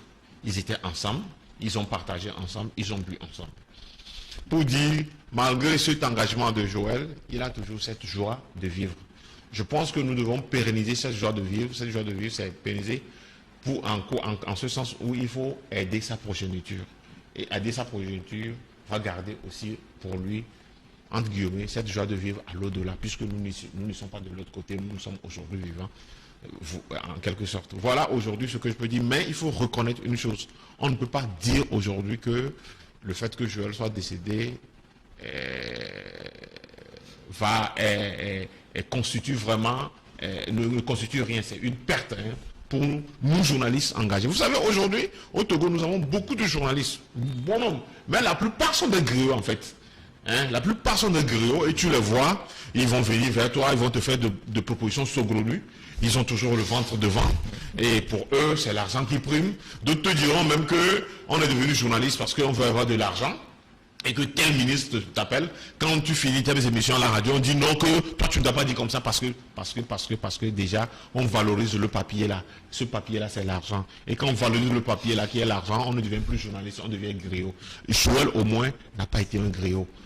Il a fait partie du noyau dur des journalistes engagés. C'est vrai, le fait qu'il soit mort a effrité le noyau. Mais je pense que ça doit plutôt nous donner une force pour que nous puissions arriver. Oui, une conclusion, un mot pour la famille, pour la famille. Oui, c'est comme je le dis, il a une progéniture. On peut tout dire aujourd'hui, Joël ne reviendra plus. Il faut qu'on fasse tout pour qu'on puisse le mettre sous terre dans les bons normes et que nous, dans tout ce qu'on dit aujourd'hui, que nous ayons une pensée positive, une pensée financière vis-à-vis de sa petite famille pour que ces enfants puissent aussi grandir bien qu'ils ne soient pas là. Voilà. Merci beaucoup Nicolas Dibli. Quelqu'un d'autre va venir te remplacer sur le plateau. Il s'agit de Ferzina qui va revenir aussi nous parler un peu de comment il a vécu la prison avec Joël Ega en décembre dernier et puis nous donner le programme des obsèques de Joël. En attendant que Ferdinand ne s'installe, et Jérôme, voilà, j'ai posé une question tout à l'heure à Nicolas. Le journaliste d'investigation, voilà les gens comme Joël qui nous laissent comme ça l'avenir de ce journalisme. Oui, il faut repenser même la profession de journaliste au Togo. Nous parlons toujours des gens et nous ne parlons jamais de nous-mêmes. Comment est-ce que nous vivons à la maison? Comment est-ce que nous vivons dans notre famille? Comment est-ce que nous vivons dans la société? C'est vrai, tout ce que nous faisons ici, ou tout ce que nous sommes en train de faire, ça intéresse beaucoup. Vous allez voir à la sortie qu'il y aura plein de commentaires, des gens vont vous appeler, mais dites-vous, est-ce que au moment où vous avez des soucis de santé, est-ce qu'au moment où vous avez besoin de quelque chose, vous trouvez quelqu'un, vous trouvez un véritable support pour vous soutenir, pour vous porter dans votre vision? Il n'y en a pas. Il arrive parfois, moi je le dis ouvertement sans honte, il arrive parfois, je me réveille le lundi matin jusqu'à dimanche, je ne trouve même pas 1000 francs. Je ne trouve pas 1000 francs. Alors que j'ai 3 enfants, j'ai 3 garçons, et le premier a commencé l'université il y a 2 ans, le second, il y a une grande différence entre le second fait la 3e et le 3e a commencé le CI. Comment ça s'appelle, le CI. Et donc, c'est vrai qu'entre le premier et le deuxième, il y a 7 ans de différence. Entre le deuxième et le troisième, il y a 12 ans de différence. Le planning familial. Oui, justement. Parce que, justement, tu n'as personne derrière toi qui pourra te soutenir au moment même où tu as des besoins. Pourquoi est-ce que donner comme ça la vie à nombreux enfants pour leur faire souffrir pour rien? Et donc, il arrive parfois que de lundi jusqu'à dimanche, tu ne trouves pas 1000 francs, alors que les enfants doivent aller à l'école, tu as des charges, ils doivent se laver, ils doivent s'habiller, tu as d'autres charges, l'électricité à la maison, etc. Et de l'autre côté, nous sommes journalistes, on a un bureau, il faut payer les loyers. Moi je le dis, il y a déjà 6 ou 7 mois d'arrivée pour le bureau. L'huissier me court derrière moi. Je suis tranquille parce que je ne vais pas aller voler, je ne vais pas me rouler dans la boue pour trouver de l'argent. Dès que si je trouve un petit boulot, je le fais. Et ce qui est malheureux est que nous sommes dans la presse, nous sommes des journalistes, on nous catégorise. Et moi, depuis que j'ai créé mon journal, depuis 2005 jusqu'à maintenant, je n'ai pas une page publicitaire. Enfin, je n'ai pas de publicité dans mon journal. les sociétés d'État ne me donnent pas de publicité. Tout ce qu'on fait de l'autre côté, le gouvernement, tout ce qu'on ne m'associe jamais, on ne m'appelle pas. Au contraire, dit que lui là, il est têtu, il est ci, il est ça, il est ça. Il est de l'opposition. Moi, ça me donne de la fierté. Et je suis très à l'aise même dans mes analyses. Je suis très tranquille. Cela veut dire que je suis là. Ce n'est pas pour faire la cobette à qui que ce soit. Je suis là, c'est pour apporter ma contribution au développement, à l'édification de la nation. Et donc, je ne vais pas me baisser la tête parce que la personne ne le fait pas bien, parce qu'il y a une mauvaise gouvernance, et je vais applaudir comme quoi on fait bien. Je ne peux pas le faire. C'est contre d'abord ma nature, c'est contre ma conscience. Et donc, c'est pour ça que je dis, est-ce que véritablement des gens pensent à nous? Est-ce que des gens pensent à nous? Je ne le crois pas. Et nous-mêmes, est-ce que nous pensons à nous? Il faut avoir de l'argent. Ferdinand disait tout à l'heure qu'après leur sortie de la prison, ils étaient allés faire le bilan. S'ils n'avaient pas de moyens, comment est-ce qu'on peut faire ce bilan-là? Alors qu'on en a besoin. Chaque semaine ou bien chaque près 2 mois, on a besoin de ce bilan-là pour se dire, pour voir si on est en bonne santé. Parfois, on ne trouve pas de l'argent, ce qui fait que même si on a des maux de tête, on est malade, on a des difficultés à aller à l'hôpital. Tout ça là, ça fait un problème dans la presse. Dans la presse, il faudrait que les gens pensent à cela. Au-delà de ça, il a parlé tout à l'heure de journalistes d'investigation. C'est, comment appelle-t-on, c'est un chemin très épineux. C'est un chemin, comment appelle-t-on, très dangereux. Nous tous, on avait eu des recyclages, des formations par rapport aux journalistes d'investigation. Mais il faut avoir le cœur du pour le faire, parce que c'est un terrain très très dangereux. Est-ce que des gens aiment qu'on fasse ce boulot-là? Est-ce que des gens veulent qu'on dise réellement ce qui se passe dans les coulisses? Les gens ne veulent pas, parce qu'on a transformé le pays comment peut-on, dans un système de gaspillisme économique, ce qui fait que les gens ne veulent pas, bien même qu'ils ne veulent pas partir, ils ne veulent pas que des gens dénoncent ça. Et donc, actuellement, on va compter ceux qui sont encore là et qui continuent de faufiler dans les coulisses, ou qui courent derrière ceux qui gaspillent les biens du pays, sont plus nombreux. Ils sont plus nombreux. On va les compter au bout des doigts. Mais est-ce que véritablement on a encore un meilleur avenir pour le journalisme d'investigation? Merci beaucoup pour cette question qui est en suspens. Et voilà, entre-temps, Ferdinand nous a rejoint sur le plateau. Et Ferdinand, bon retour après cette coupure-là. Voilà, et la question que je voudrais poser, c'est-à-dire, tu as vécu l'enfer, puisque c'est l'enfer que nous l'appelons aussi au Togo, la prison civile de Lomé. Tu as vécu l'enfer avec Joël Lega. Voilà. Comment est-ce que vous avez vécu ces 21 jours-là en détention? Oui, il faut quand même dire que c'était assez difficile. C'est assez difficile, c'est pour cela que c'était difficile. D'abord à la brigade, on était dans des conditions assez inhumaine, et puis après la prison, on était dans une cellule d'à peine une dizaine de mètres carrés ou une quinzaine. Ils ont appelé ça la quarantaine. C'est-à-dire que quand vous arrivez à la prison, vous ne rentrez pas directement dans la grande clôture, vous restez en observation le temps de vous faire les tests Covid et de voir ceux qui sont positifs, ceux qui sont négatifs. Donc après, on envoie les positifs au traitement et on envoie les négatifs en prison. Donc on est resté là, on était presque 70 dans la cellule. Il y avait tous les brigands que vous pouvez imaginer, les bandits de grand chemin et tout. Les gens sont venus de toutes les brigades, donc on était dans une cellule. On ne sortait qu'une fois le matin pour 2 minutes, prendre une douche populaire devant tout le monde et puis vous retournez.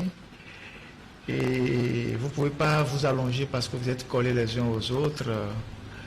Et nous avons passé là plus de pense qu'on a passé 9 ou 10 jours dans ces conditions-là. Et c'était assez pénible parce que sur le plan sanitaire, sur le plan de la proximité, vous n'avez pas non plus le sommeil. Vous êtes carrément dans un isolement total. Vous ne savez pas quelle heure il fait dehors. L'aération pose un problème. Et vous êtes avec des détenus qui sont assez violents parce que la majorité de ceux qui composent la cellule sont des multirécidivistes. Les gens sont sortis il y a quelques mois, ils sont revenus à la prison. Il y avait de la violence, des éclats de voix, des bagarres. Et voilà, les prisons en Afrique, ce n'est pas des hôtels, même pas 1 étoile ni 2 étoiles, pour qu'on parle de 5 étoiles. Ce sont des goulags, hein, comme on en a connu en Russie à l'époque. Mais bon, il fallait tenir le temps que possible. Et je sais que Joël, il était asthmatique, donc il avait pas mal de soucis avec ça.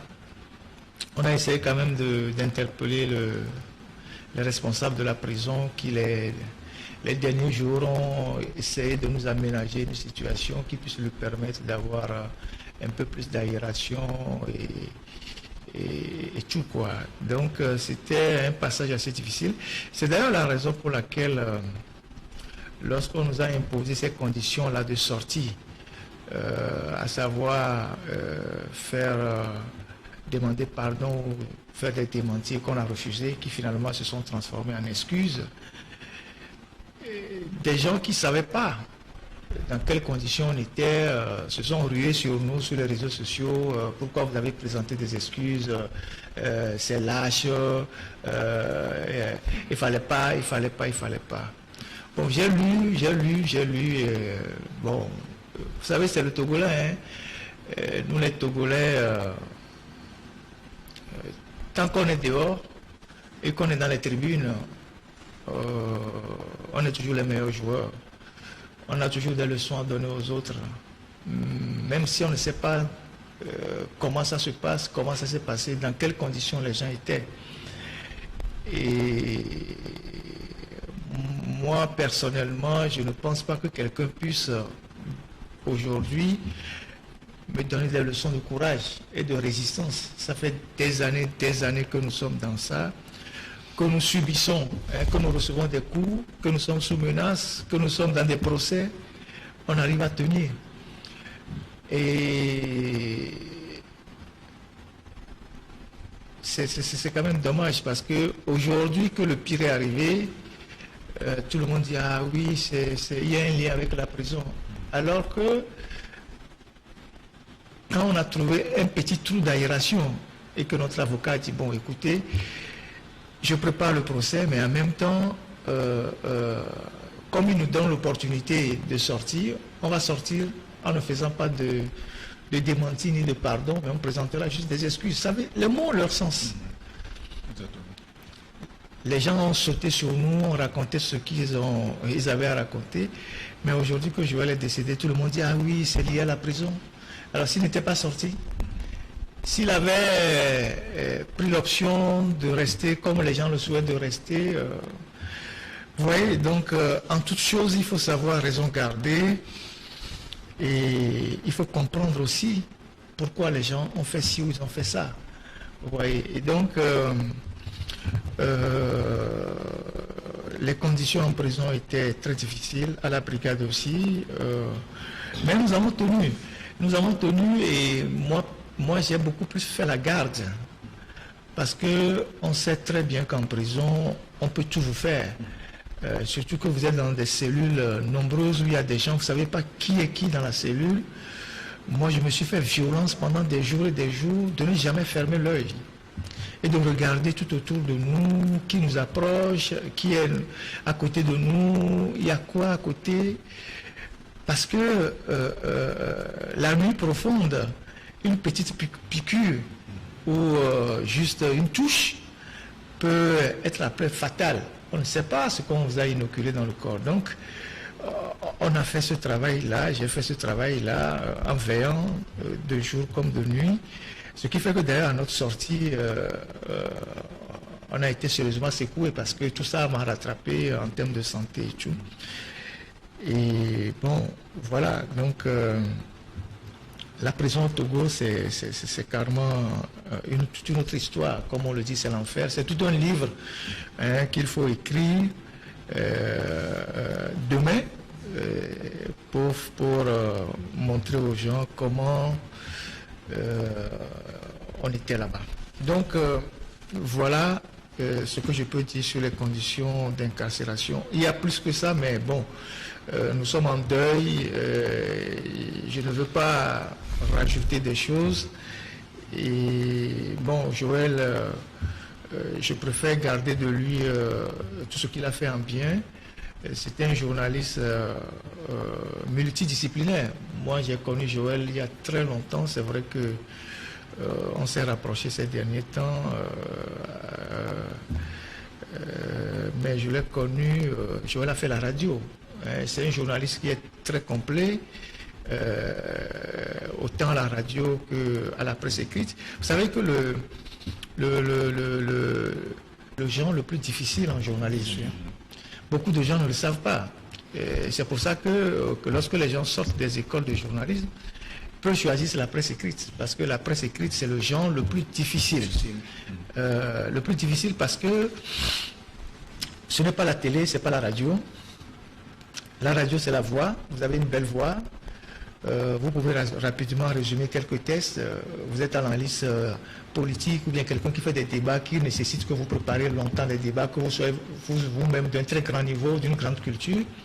Mais présenter un journal, faire des trucs de 10 ou 15 minutes, c'est aussi fastidieux, mais ce n'est pas aussi exigeant que la presse écrite. Parce que la presse écrite, c'est la réflexion permanente. Il faut faire des articles, il faut le faire en bon français, il faut avoir le niveau, il faut lire, il faut relire, il y a l'exigence des lecteurs, c'est le genre le plus difficile.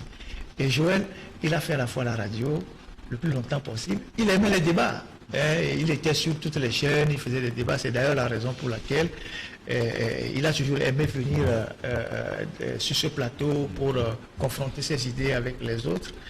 Et après, là, il a fait la presse écrite pendant au moins une dizaine d'années. Très belle plume, parce que nous, on se lit régulièrement. Et on connaît les plumes des uns des autres. En dehors des journaux, les gens reçoivent des articles, ils publient, ils mettent leur nom. Nous qui n'avons pas fait des études à moitié et qui avons été, je m'excuse, entre griffes, brillants à l'école, à l'université, on écrit beaucoup.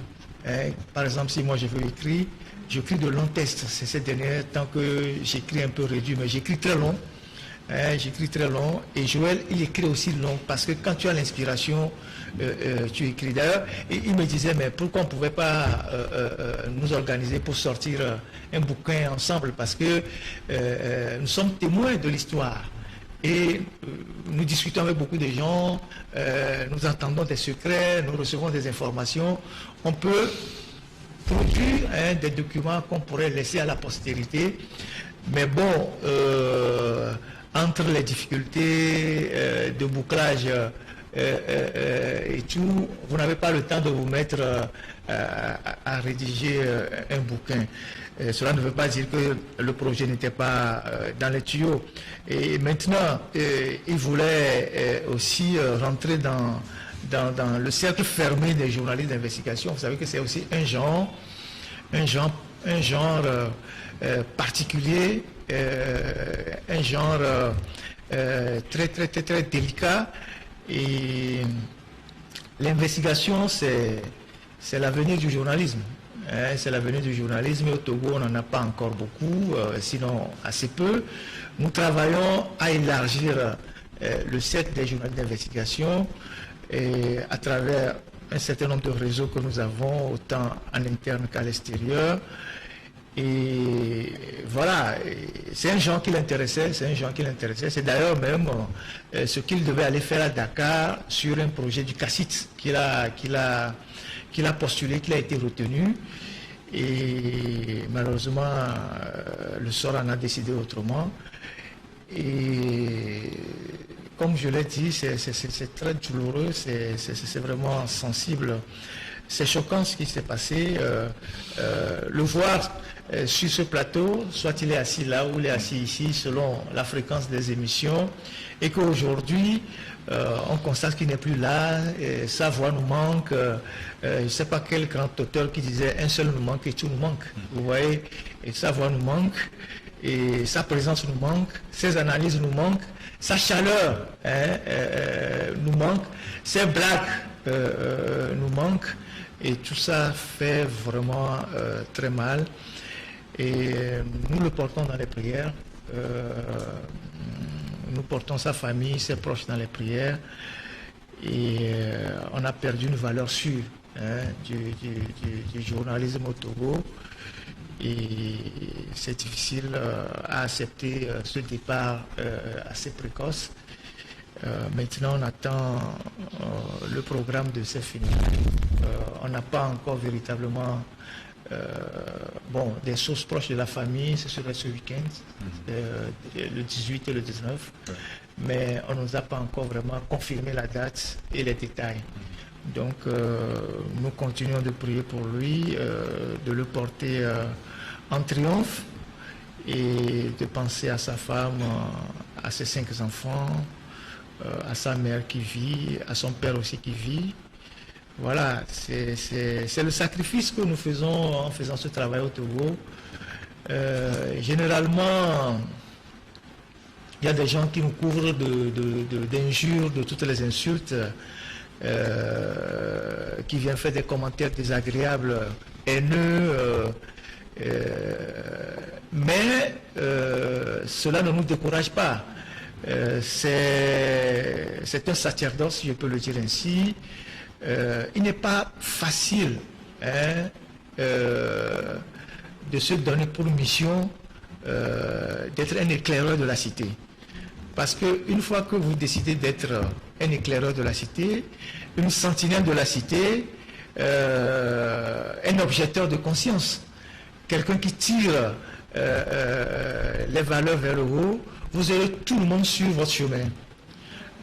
Vous aurez des gens de travers sur votre chemin, vous aurez les gens qui vont vous attaquer régulièrement, vont vous discréditer, vont vous tirer vers le bas, mais il faut avoir le courage et le mental très fort de continuer cette mission-là. C'est ce que nous faisons tous les jours dans ce pays, et particulièrement je suis fier de le faire parce que il y a quelque chose de réjouissant d'aller au secours des gens qui n'ont pas de voix, des gens qui sont brimés, des gens qui sont opprimés, des gens qui ont leurs droits violés tous les jours, les gens à qui on arrache leurs biens, les derniers biens qu'ils possèdent, les gens qui sont victimes d'injustice. Nous le faisons sans, comment je dirais ça, sans considérer l'origine, la couleur politique, la couleur ethnique. On le fait dès que nous sommes saisis par un citoyen. Vous savez, il y a des gens qui par le passé nous ont attaqués, nous ont insultés sur les réseaux sociaux, dit des bêtises et tout. Généralement, on ne répond pas. Mais les mêmes personnes, une fois qu'ils se sont retrouvés dans des problèmes, sont passés par des gens pour nous solliciter. Et nous sommes comme impus. Impus au centre du village. Que vous nous aimez ou que vous ne nous aimez pas. Quand il y a nécessité de boire de l'eau ou de vous abreuver, vous reviendrez vers ce puits-là, parce que nous sommes là pour porter la voix de ceux qui personne n'entend. Donc c'est ce travail-là, c'est cette mission-là que nous sommes assignés, non sans difficulté évidemment. Jérôme venait de parler de toutes les difficultés qu'il rencontre, et je ne veux pas parler forcément des difficultés matérielles, financières, mais l'environnement même dans lequel nous évoluons au Togo est un environnement anxiogène. Et nous sommes dans un pays extrêmement méchant, où les gens sont prêts à enlever votre vie parce que vous avez donné une opinion. Les gens sont prêts à vous zigouiller parce que vous avez pris position. Les gens sont prêts à vous discréditer parce que vous avez donné un avis. C'est ce que le Togo est devenu, et c'est ce qui fait que nous n'évoluons pas, nous tournons en rond. parce que nous n'acceptons pas le débat contradictoire. Alors ce soir, en pensant à Joël, en pensant là où il est actuellement, en pensant à tout ce qu'il a eu à faire durant sa mission sur la terre, il est resté un homme digne jusqu'au bout. Il a porté des valeurs, il était accroché à des principes, et je pense que c'est ce qu'il y a de positif à retenir de l'homme. Et j'espère que nous allons continuer par garder de lui l'image de cette personne-là, qui ne se laisse pas faire, qui n'hésite pas à donner son avis, quelles que soient les circonstances. Et c'est ça qu'on appelle un homme. Et donc, voilà, ce soir, c'est avec beaucoup de tristesse que nous lui rendons hommage. C'est vrai qu'il y a eu cette coupure de 2 heures de temps. On est resté, c'est pour ça d'ailleurs qu'on est resté. Nous sommes dit, même si c'est à minuit, on va reprendre cette émission pour lui rendre hommage et dire de fond de nos tripes et de nos cœurs ce que nous avons ressenti comme douleur en le voyant partir. Joël fait partie de ceux qui portent le Togo dans leurs tripes. Quand je parle de tripes, c'est au profond même de nous-mêmes, parce que souvent les gens nous interpellent pour dire que mais la manière dont vous faites les choses, on sent en vous beaucoup d'indignation, retenez-vous un peu, vous pouvez avoir un AVC, vous pouvez mourir, vous avez beaucoup de chagrin. On sent qu'on porte le pays en nous-mêmes parce que nous ne sommes pas d'accord de la manière dont notre pays est aujourd'hui. Et c'est ce que nous le disons pour tout le monde. On ne le dit pas parce qu'on est contre quelqu'un, on le dit parce que nous voulons que notre pays soit aussi un pays normal. Et donc, notre frère nous a lâchés. Nous ne pouvons que dire merci au Seigneur. C'est lui qui nous l'a donné, c'est lui qui nous l'a repris. C'est seul Dieu qui sonde les cœurs. Vous savez, il y a un grand penseur, je pense que c'est Martin Heidegger qui a dit dès qu'un enfant naît, il est assez vieux pour mourir. Je pense, je ne sais pas si je me trompe, mais bon, pour me rappeler un peu de mes notes philosophiques. Et il y a d'autres penseurs qui ont aussi caricaturé la chose. Nous sommes des denrées périssables, si je peux parler tout cru comme ça. Et le souffle de vie qui est en nous n'est pas en nous, celui qui nous l'a donné, un jour s'il décide de nous l'arracher, on repartira comme ça. Et donc, je souhaite que tous ceux qui nous suivent, tous ceux qui suivent l'autre journal, qui lisent le journal Fraternité, qui lisent tous les journaux, qui suivent Jérôme, qui suivent Rodrigue Aïko, qui suivent Lucas Baki, nous portons ensemble Joël dans les prières. Et que le Seigneur l'accueille chez lui et protège sa famille. Donc voilà ce que je peux dire pour le moment. On reviendra certainement sur 2 aspects, mais aujourd'hui c'est une émission d'hommage et je pense que Joël, il nous manque et il nous manque vraiment beaucoup. Merci beaucoup Ferdinand Haïté. Merci beaucoup Ferdinand Haïté pour ces mots à l'endroit de Joël, cet hommage que nous rendons à Joël Ega. Je rappelle, Joël Ega, il était comme nous tous sur ce plateau, comme une femme qui sentait la douleur de l'enfantement. Il voulait faire naître un Togo nouveau où il y a la justice, le droit de l'homme, la bonne gouvernance. Mais est-ce qu'il a pu voir ce Togo avant de partir? Bon, la réponse, tout le monde le connaît. Merci. Je vous donne une minute pour conclure cette émission et puis nous allons arrêter. Tout à fait. Est-ce que Joël a pu voir le Togo naître comme il voulait avant de partir? Mais Joël a su quand même cultiver ce qu'on n'appelle pas la dignité. C'est tout ce qui lui reste aujourd'hui. Joël ne s'est pas mis dans de n'importe quoi. Et tout ce que nous voulons aujourd'hui, de toute façon, pour ce qui me concerne, moi je dirais toujours ce que je pense du Togo. J'apporterai toujours ma pierre à l'édification de ce pays. Et je cultiverai toujours ma valeur, ma dignité. Puisque c'est tout ça qui va me rester. Je ne partirai jamais avec une maison. Je ne partirai jamais avec une voiture de haute de gamme. Je ne partirai jamais avec le plus luxueux portable, mais tout ce qui me restera, il restera pour mes enfants, c'est ma dignité, c'est ma valeur, la valeur que j'ai cultivée sur la terre, c'est tout cela qui restera pour ma progéniture. Que Dieu accepte Joël dans les cieux à ses côtés, que la paix règne dans sa petite famille et que nous pensons tous à ses enfants. Merci beaucoup, Jérôme Soussou. Oui, le président, un mot pour conclure et terminer cette émission. Oui, je pense que le décès subi de Joël nous pousse à des réflexions sur notre métier, sur les risques auxquels nous faisons face. Je l'ai dit tantôt, nous sommes dans un pays extrêmement dangereux, ce qui signifie que nous-mêmes, nous devons veiller sur notre vie, être très disciplinés, éviter certaines choses. Moi, je vis presque comme un moine. Vous voyez, généralement, quand les gens cherchent à nous voir, à nous rencontrer, et qu'on ne donne pas de réponse positive, les gens se fâchent.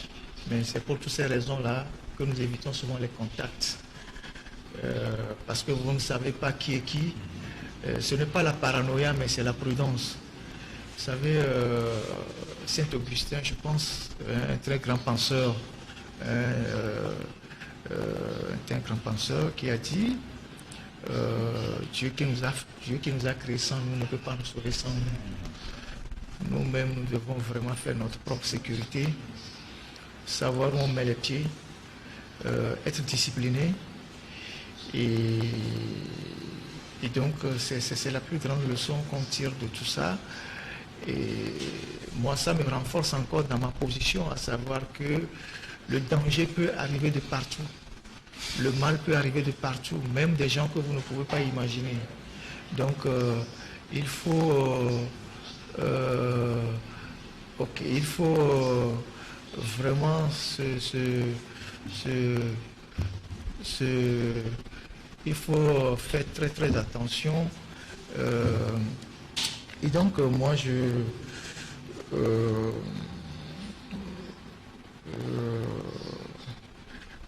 c'est ça, nous sommes dans un pays assez compliqué, très très très compliqué. Le danger est permanent. Vous dormez le soir sans être assuré de vous réveiller le lendemain. Mais dans ces conditions-là, vous continuez par travailler, vous continuez par porter la voix des gens. Et c'est vraiment triste. Et donc, je tiens à remercier tous ceux qui se mobilisent un peu partout pour soutenir la famille. Les gens posent des questions, à savoir que quels sont les canaux pour soutenir la famille. Il y a le contact de la femme de Joël que je peux donner ici pendant qu'on y est encore, que les gens peuvent retenir, peuvent appeler la dame. Je suis en train de chercher le contact de la dame. Et pendant que vous êtes en train de chercher la dame, tout en parlant en même temps. Oui. Je pense que la dame, elle est... voilà, j'ai retrouvé son contact. Donc elle est au 90 66 05 04. 90 66 05 04. Donc vous pouvez contacter directement la dame. 90 66 05 04. Mais il y a aussi le père de Joël. Je vais laisser aussi son contact pour ceux qui veulent. Le père de Joël, il est au 91 45 75 95. 91 45 75 95. Donc ce sont les deux personnes indiquées aujourd'hui où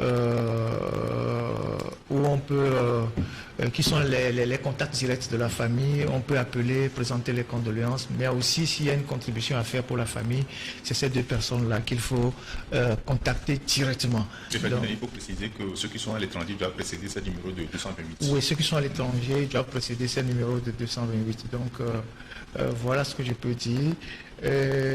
Pour finir, je voudrais que les gens nous portent dans les prières parce que nous en avons besoin, hein, nous en avons besoin dans ce pays-là où on ne sait pas vraiment où on va. Et nous-mêmes, nous sommes suffisamment aguerris, hein, nous sommes suffisamment aguerris parce que le combat que nous menons au Togo, ce n'est pas un combat contre quelqu'un, parce que nous ne sommes pas des gens qui voulons la place de quelqu'un, mais nous voulons que notre pays change, que notre pays devienne un pays normal, démocratique, où les libertés sont respectées. Mais nous sommes tous les jours la cible de ces gens-là qui tirent le pays vers le bas. Si ce n'est pas des attaques physiques, si ce n'est pas des procès, si ce n'est pas des menaces, c'est parfois des attaques spirituelles.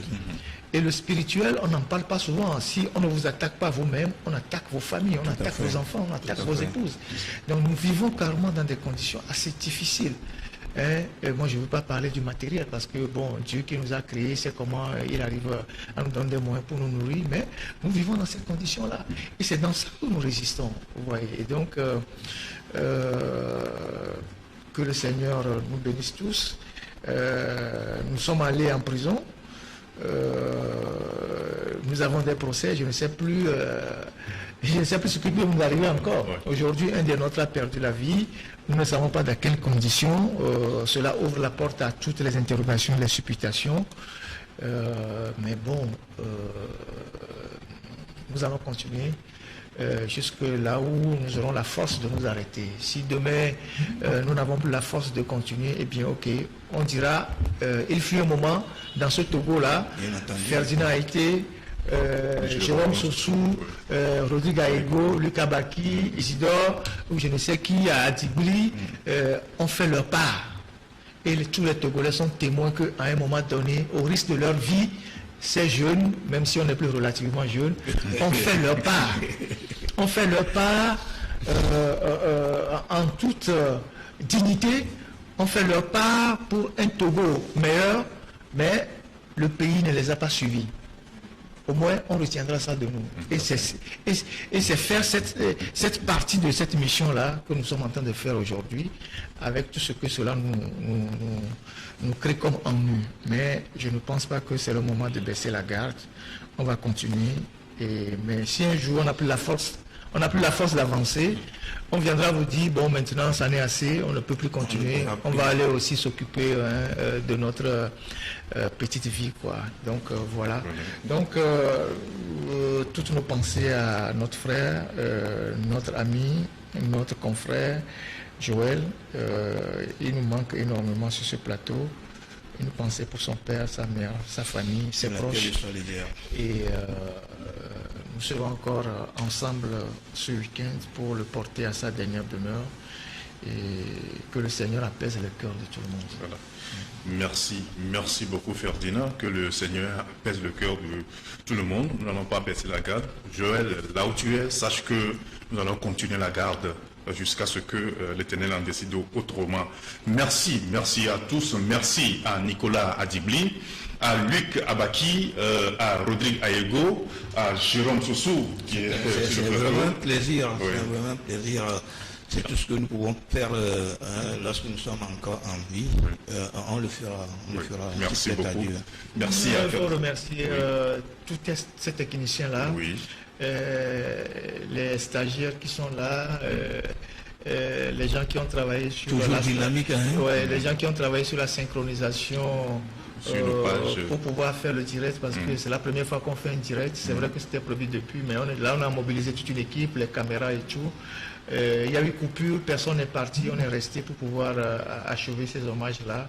Il faut saluer tous ces gens-là et voilà quoi, c'est ce que je voulais ajouter. Ah oui, merci à vous tous. Merci pour la patience de nous avoir tenu compagnie derrière les caméras, derrière la technique et autres. Merci à vous tous. Et Merci à vous aussi qui nous avez suivis. Merci pour vos mots d'encouragement. Merci pour vos soutiens.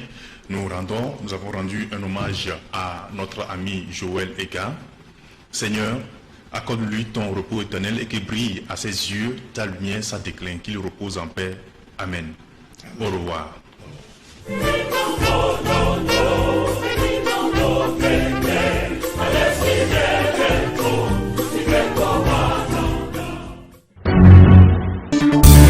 La Gazette du Togo, une vision sur l'actualité togolaise et sur le monde. Rejoignez-nous sur le www.lagazettedutogo.com ou sur nos comptes Facebook, Twitter et YouTube. Pour tout contact, écrivez à contact@lagazettedutogo.com ou appelez le 92 80 88 53. La Gazette du Togo, c'est l'information en continu.